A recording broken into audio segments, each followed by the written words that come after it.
चॅप्टरचं नाव काय? ऑसिलेशन. ठीक आहे, काय चॅप्टरचं नाव? ऑसिलेशन. ऑसिलेशन्स म्हणजे काय असतं? To and fro motion. ठीक आहे, मोशनचे वेगवेगळे टाइप्स आहेत. आता मोशनचे टाइप्स कोणते कोणते आहेत? सपोज तुम्ही लिनियर फिरताय किंवा सरळ सरळ जाताय तर ते लिनियर मोशन होतं. सिस्टम ऑफ पार्टिकल्स जर सरळ जाताय तर ते काय होतं? ट्रान्सलेशनल मोशन होतं. ठीक आहे, जर एका ऍक्सिस भोवती फिरताय तर ते काय होतं? रोटेशनल मोशन होतं. आणि जर सर्क्युलर पाथ मध्ये फिरताय तर काय होतं? ते सर्क्युलर मोशन होतं. आता काय? ऑसिलेशन. ऑसिलेशन म्हणजे काय असतं? To and fro motion. ठीक आहे, कुठल्याही प्रकारचा हिअर अँड देअर जे मोशन असेल त्याला काय म्हणणार आपण? ऑसिलेशन म्हणणार. ठीक आहे, इकडे तिकडे म्हणजे काय? ऑसिलेशन. इकडे तिकडे मोशन करतोय, टू अँड फ्रो मोशन करतोय, त्याला काय म्हणणार आपण? ऑसिलेशन म्हणणार. मग एक फिक्स्ड पॉइंट पाहिजे, तेच फिक्स्ड मोशन सतत रिपीट झालं पाहिजे. म्हणजे कसं? सपोज हा पेन आहे, या पेनला मी इकडे नेलो, इकडे आणलं, काय झालं? टू अँड फ्रो मोशन झालं. फॅन हलतोय, फॅन इकडे मूव्ह करतोय, इकडे मूव्ह करतोय, बरोबर? म्हणजे काय झालं? त्याचं टू अँड फ्रो मोशन झालं. ठीक आहे, त्याला काय म्हणणार आपण? ऑसिलेशन म्हणणार. ऑसिलेशन म्हणजे काय? To and fro motion. Oscillation म्हणजे काय? To and fro motion. आणि ते टू अँड फ्रो मोशन कसं पाहिजे? एका कुठल्या तरी एका पॉइंट पासून पाहिजे. ठीक आहे, म्हणजे आता इथे पेनच्या या पोझिशनला आपण जर कॉन्सन्ट्रेट केलं, इथून टू अँड फ्रो कुठून फिरतोय पेन? ह्या पोझिशन पासून असा इकडे तिकडे जातोय ना, बरोबर? जसं फॅन आहे, फॅनची मिड पोझिशन ही आहे, तो इकडे येतो, इकडे जातो, इकडे येतो, इकडे जातो. म्हणजे काय होतं? हे टू अँड फ्रो मोशन तर एका फिक्स पॉइंट पासून होत. ठीक आहे, तर तो जो फिक्स पॉइंट आहे त्याला आपण काय म्हणतो? मीन पोझिशन म्हणतो. ठीक आहे, दोन प्रकारच्या पोझिशन आहे. मीन जी ही मधली पोझिशन आहे, ठीक आहे, आणि एक्स्ट्रीम म्हणजे काय? की पेन हायेस्ट किती डिस्टन्सला जाऊ शकतो, ती काय झाली? आपली एक्स्ट्रीम पोझिशन झाली. ठीक आहे, ऑसिलेशन म्हणजे काय? To and fro motion. Oscillation म्हणजे काय? टू अँड फ्रो मोशन, त्याला काय म्हणणार आपण? ऑसिलेशन म्हणणार. ठीक आहे, काय म्हणणार त्याला आपण? ऑसिलेशन म्हणणार. ठीक आहे, मग ऑसिलेशन दोन प्रकारचे. पहिलं जे आहे ते आहे लिनियर आणि दुसरं जे आहे ते आहे अँग्युलर. ठीक आहे, पहिलं कोणतं आहे? लिनियर. लिनियर म्हणजे काय? सरळ सरळ असं ऑसिलेशन होणं, हे काय होतं? लिनियर आहे, लिनियर ऑसिलेशन होतं. ठीक आहे, ठीक आहे, काय याला काय म्हणणार तुम्ही? लिनियर ऑसिलेशन म्हणून. ठीक आहे, त्याच ऑसिलेशनला आपण चांगल्या भाषेत म्हणणार SHM, which is simple harmonic motion. काय म्हणणार याला आपण? Simple harmonic motion. काय म्हणणार याला आपण? Simple harmonic motion. सिंपल आहे हे मोशन, कसं आहे? सिंपल आहे. ठीक आहे, आणि कसं आहे? हार्मोनिक आहे. हार्मोनिक म्हणजे काय? प्रत्येक पार्टिकल त्याच डिरेक्शनला जातो. म्हणजे असं होत नाही की जर सपोज पेनची जर मोशन आहे, तुम्ही पेनची मोशन सपोज टू अँड फ्रो करताय, तर असं होतंय का पेनची नीप इकडे राहते आणि पेन इकडे जातो? नाही, हे सगळे जे पार्टिकल्स आहेत ते कसे मूव्ह करतात? हार्मोनीमध्ये मूव्ह करतात. म्हणून त्याला काय म्हटलं? Simple harmonic motion. मोशन कसं आहे? सिंपल आहे, हार्मोनिक आहे. हार्मोनिक याचा अर्थ काय? सगळे पार्टिकल्स हार्मोनीमध्ये जातात. ठीक आहे, याला काय म्हणणार मग? SHM, which is simple harmonic motion. आणि याला म्हणणार अँग्युलर SHM. काय म्हणणार याला? Angular simple harmonic motion. कसं आहे हे? Angular simple harmonic motion. मग अँग्युलर सिंपल हार्मोनिक मोशन कसं होतं? जर एखादा ऑब्जेक्ट असा अँगल मध्ये SHM करतोय, म्हणजे टू अँड फ्रो करतोय, पण कसा? अँगल मध्ये टू अँड फ्रो करतोय. कसं करतोय? अँगल मध्ये टू अँड फ्रो करतोय, तर काय होणार? ते अँग्युलर SHM होणार. हे काय झालं? अँग्युलर SHM झालं. म्हणजे एक अँगल इकडे गेला, परत तोच अँगल कुठे आला? रिपीट आला. ठीक आहे, हे काय झालं? अँग्युलर SHM झालं. एक अँगल इकडे गेला, थिटाने डिस्प्लेसमेंट झालं, परत इकडे आला आणि परत अँगल वाईज डिस्प्लेसमेंट केली, ही काय झाली? अँग्युलर SHM झालं. काय झालं हे? Angular SHM. मग बेसिक टर्म्स माहिती आहे तुम्हाला, परत एकदा पाहू. रोटेशनल मध्ये काही बेसिक टर्म्स पाहिलं होतं. जर लिनियर मध्ये आणि अँग्युलर मध्ये, लिनियर मध्ये डिस्प्लेसमेंट एस असते, अँग्युलर मध्ये काय असते? थीटा. ठीक आहे, त्यानंतर वेलॉसिटी v, याच्यात काय असते? ओमेगा. ही काय? Angular velocity. ही काय? Linear velocity. इथे काय असतं? ऍक्सेलरेशन a, इथे काय असतं? अल्फा. ठीक आहे, आणि यांच्यात रिलेशन आपल्याला माहिती आहे, S is equal to r theta, V is equal to r omega आणि A is equal to r alpha. एवढे बेसिक रिलेशन माहित पाहिजे आपल्याला. हे समजलंय? हे समजलंय का? नक्की समजलंय? काय डाऊट आहे? ऑसिलेशन म्हणजे काय? To and fro motion. Oscillation म्हणजे काय? To and fro motion. ठीक आहे, त्यानंतर ऑसिलेशनचे दोन प्रकार आहेत. पहिलं कोणतं? लिनियर SHM आणि दुसरं angular SHM. Simple harmonic motion आणि दुसरं अँग्युलर सिंपल हार्मोनिक मोशन. ठीक आहे, दुसरं कोणतं? Angular simple harmonic motion. मग आता ह्या चॅप्टरला डिवाइड केलंय दोन पार्ट्स मध्ये. पहिला जो पार्ट आहे तो आहे SHM चा, म्हणजे सिंपल हार्मोनिक मोशनचा, लिनियर हार्मोनिक मोशनचा. कशाचा आहे? लिनियर हार्मोनिक मोशनचा. जर जर आता मीन आणि एक्स्ट्रीम पोझिशन दोन प्रकारच्या पोझिशन्स आहेत. एक आहे मीन आणि दुसरी आहे एक्स्ट्रीम पोझिशन. ठीक आहे, म्हणजे जर आता याला आपण स्प्रिंग लावली आहे आणि त्या स्प्रिंगला लावलाय एक ब्लॉक. काय लावलंय? स्प्रिंग, आणि त्याला काय लावलंय? ब्लॉक.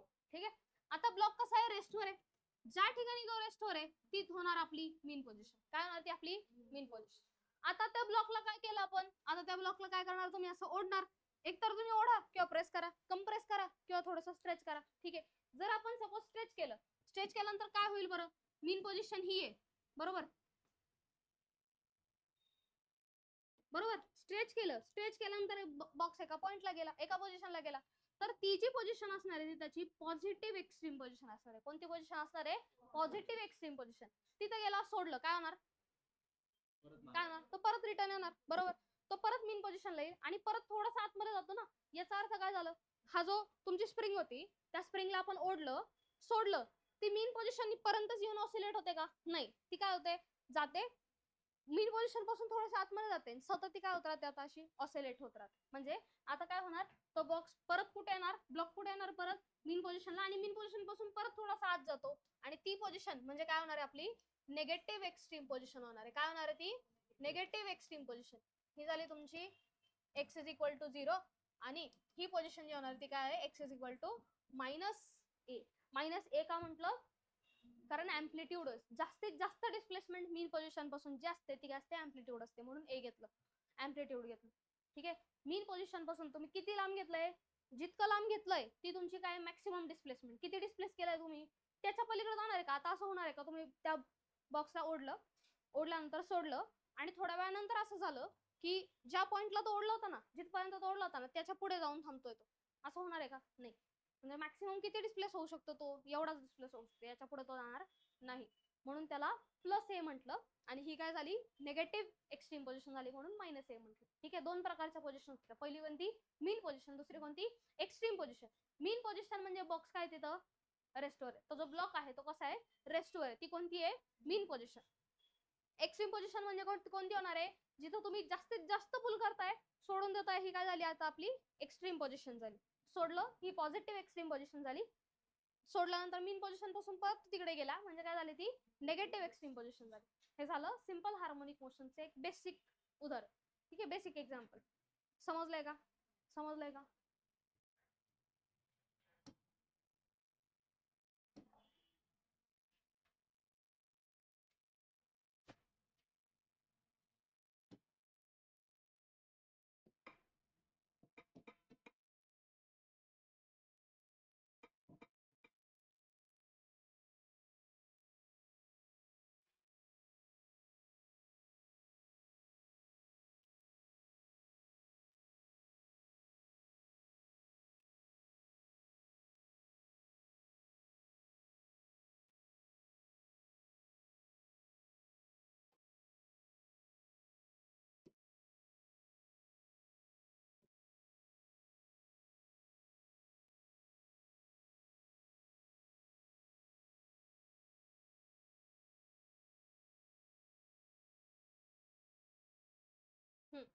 हे सगळे काय? ऑसिलेशन. जिथं काय होतंय आता? आता काय होतंय? Apple to and fro move करतोय, बरोबर? काय झालं? तो SHM झालं, बरोबर का? Apple to and fro move करतोय, काय झाला? तो SHM झाला. त्यानंतर हा जो स्पीकर आहे, स्पीकर ज्यावेळी साऊंड हे करत असतो त्यावेळी काय होतो? तो टू अँड फ्रो असा मूव्ह करतो ना. जर स्पीकरचा तो बाहेरचा हे पाहिला, तो काय करतो? असा टू अँड फ्रो मूव्ह करत असतो, बरोबर? ते पण काय? एक प्रकारचं ऑसिलेशन. ठीक आहे, ऑसिलेशन मध्ये समजलंय का? टू अँड फ्रो मोशन, याला काय म्हणणार आपण? ऑसिलेशन म्हणा किंवा सिंपल हार्मोनिक मोशन म्हणा. समजलंय का? नक्की समजलंय? ठीक आहे, तर सिंपल हार्मोनिक मोशन मध्ये आता या केस मध्ये काय झालं ते पहा. ब्लॉक होता, ब्लॉकला आपण ओढलं. ठीक आहे, किती पोझिशनला ओढलं? x is equal to +a पर्यंत ओढलं. ठीक आहे, ही त्याची जी पोझिशन होती ती काय होती? x इज इक्वल टू 0, म्हणजे कोणती पोझिशन? मीन पोझिशन होती. ठीक आहे, ती काय आहे? एक्स्ट्रीम पोझिशन आहे. कुठपर्यंत ओढलं तुम्ही? एक्स्ट्रीम पोझिशन पर्यंत ओढलं. कुठपर्यंत ओढलं? एक्स्ट्रीम पोझिशन पर्यंत ओढलं. ठीक आहे, मग आता स्प्रिंग काय करते बरं? स्प्रिंग काय करते? रिस्टोर करण्याचा प्रयत्न करते ना, बरोबर? म्हणजे स्प्रिंग काय अप्लाय करते? रिस्टोरिंग फोर्स अप्लाय करते. काय अप्लाय करते? रिस्टोरिंग फोर्स अप्लाय करते. मग मला सांगा, जितकी तुम्ही स्प्रिंग ओढणार तितका रिस्टोरिंग फोर्स जास्त असेल की कमी असेल? जास्त असणार, बरोबर. म्हणजे जितकी आपण स्प्रिंग ओढणार, जितकं जास्त तुम्ही डिस्प्लेसमेंट करणार, तितकं जास्त रिस्टोरिंग फोर्स असेल. मग असं लिहिलं तर चालेल का? Force is directly proportional to x which is displacement. जितकी जास्त डिस्प्लेसमेंट होईल तितका जास्त रिस्टोरिंग फोर्स असेल. बरोबर आहे, बरोबर आहे का? बरोबर आहे का? आणि ज्या डिरेक्शनने तुम्ही डिस्प्लेस करणार त्याच्या अपोजिट डिरेक्शनला रिस्टोरिंग फोर्स लागतो. कसं काय? जर स्प्रिंगला तुम्ही इकडे ओढताय, रिस्टोरिंग फोर्स स्प्रिंग कुठे लावते? इकडे. तिकडे कंप्रेस करताय, कंप्रेस केल्यानंतर रिस्टोरिंग फोर्स कुठे लावते? ती बाहेर लावते, बरोबर. म्हणजे ज्या डिरेक्शनला तुम्ही डिस्प्लेस करणार त्याच्या अपोजिट डिरेक्शनला काय लागतो? रिस्टोरिंग फोर्स लागणार आहे. म्हणजे f is directly proportional to minus of x. आणि मग एफ इज इक्वल टू काय होतो? Minus K x, where k is काय असतो? तो constant called as spring constant or rigidity constant, और काय म्हणायचं त्याला? rigidity constant. ठीक आहे. स्प्रिंग किती रिजिड आहे ते चेक करण्यासाठी हा असतो, काय असतो? Rigidity constant. म्हणजे त्याची स्ट्रेंथ चेक करण्यासाठी. समजलंय का? समजलंय का? नक्की नक्की समजलंय. एफ इज इक्वल टू काय फॉर्म्युला आला? मायनस के एक्स. काय formula? F is equal to minus K x, where F is restoring force. Restoring force म्हणजे परत आणण्यासाठी, त्या पोझिशनला रिस्टोर करण्यासाठी रिस्टोरिंग फोर्स. त्यानंतर के म्हणजे रिजिडिटी कॉन्स्टंट और स्प्रिंग कॉन्स्टंट. आणि एक्स काय आहे? Displacement from mean position. X काय आहे? Displacement from mean position. X काय आहे? Displacement from mean position.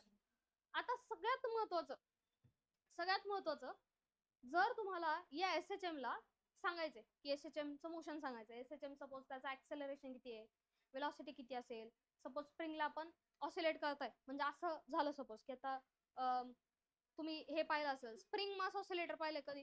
की स्प्रिंगने हे मेजर करतात, काय मेजर करतात? मास मेजर करतात. पाहिले कधी? पूर्वी बालवाडीत बाळाचं वजन किंवा कशाच तरी अन्न जे असतं ना, धान्यांचं वजन त्यांनी केलं जायचं. ठीक आहे. जिथे स्प्रिंग असायची त्या स्प्रिंगला असा एक आकडा असायचा, त्याला मास लावलं जायचं आणि त्याच्यावरून काय मेजर करायचं? त्या स्प्रिंग वरून काय मेजर केलं जायचं? हे मेजर केलं जायचं, त्याचं मास मेजर केलं जायचं. ठीक आहे. त्याचं स्प्रिंग वरून मेजर केलं जायचं. ठीक आहे. मग आता जर या गोष्टी तुम्हाला करायच्या तर त्या मोशनला डिफाईन करणारं काहीतरी इक्वेशन पाहिजे. त्या इक्वेशन वरून तुम्हाला काय येणार? त्याची डिस्प्लेसमेंट किती असली पाहिजे त्या पॉइंटला. त्यानंतर याच्या वेळी वेलॉसिटी किती असली पाहिजे, ऍक्सेलरेशन किती असलं पाहिजे, हे सगळं फाइंड करण्यासाठी एक स्पेसिफिक इक्वेशन लागेल. ते इक्वेशन आपल्याला शोधायचं आहे, त्याला आपण म्हणतो डिफरन्शियल इक्वेशन ऑफ एसएचएम. काय म्हणणार त्याला आपण? Differential equation of SHM. ठीक आहे. कशासाठी लागतं ते? डिस्प्लेसमेंट काढायला. ठीक आहे. म्हणजे ह्या पॉइंटला तो ऑब्जेक्ट कुठे आहे? सपोज तुम्ही पेंड्युलम ऑसिलेट करताय. ठीक आहे. पेंड्युलम ऑसिलेट करताय आणि पेंड्युलम ऑसिलेट करत असताना तुम्हाला हे विचारलंय, त्याचा टाइम पिरियड आहे 2 सेकंद. कितीचा टाइम पिरियड आहे? 2 सेकंद. आणि तुम्हाला विचारलं एका सेकंदाला, तर कुठे असेल? कुठे असेल एका सेकंदाला? टाइम पिरियड टोटल टाइम किती घेतोय तो? 1 2 3. इथपर्यंत येण्यासाठी टोटल टाइम 2 सेकंड घेतोय, बरोबर. इथपर्यंत येण्यासाठी कुठून कुठपर्यंत? इथून परत इथे येण्यासाठी किती टाइम घेतोय? 2 सेकंद. मग एका सेकंदाला तो कुठे असणार? इथून इथे ना, बरोबर. एका सेकंदाला पहिले 2 सेकंद, 1 2, बरोबर. म्हणजे इथून 1 सेकंदात तो कुठे असेल? इथे असेल.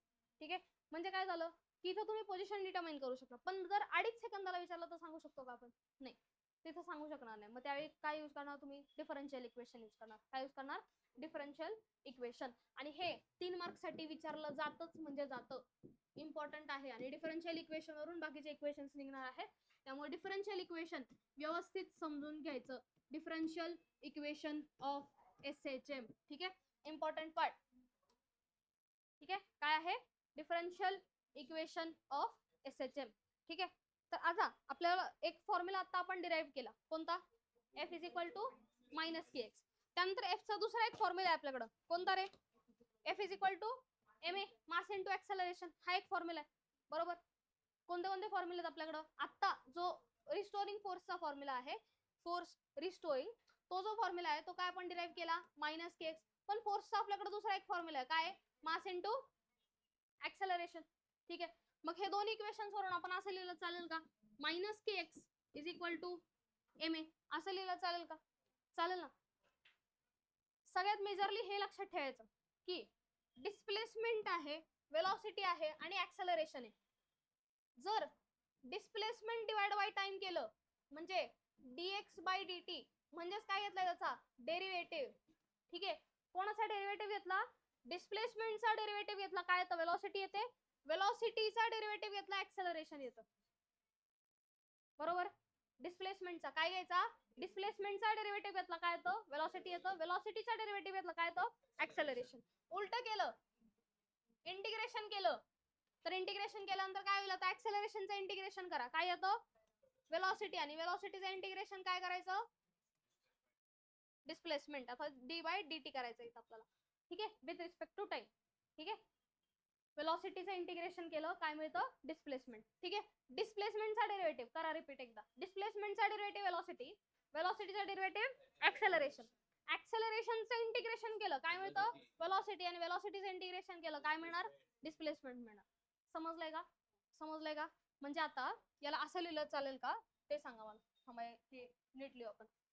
एक्स व्ही ए याचा डेरिव्हेटिव्ह, याचा डेरिव्हेटिव्ह. ठीक आहे, डी बाय डी टी.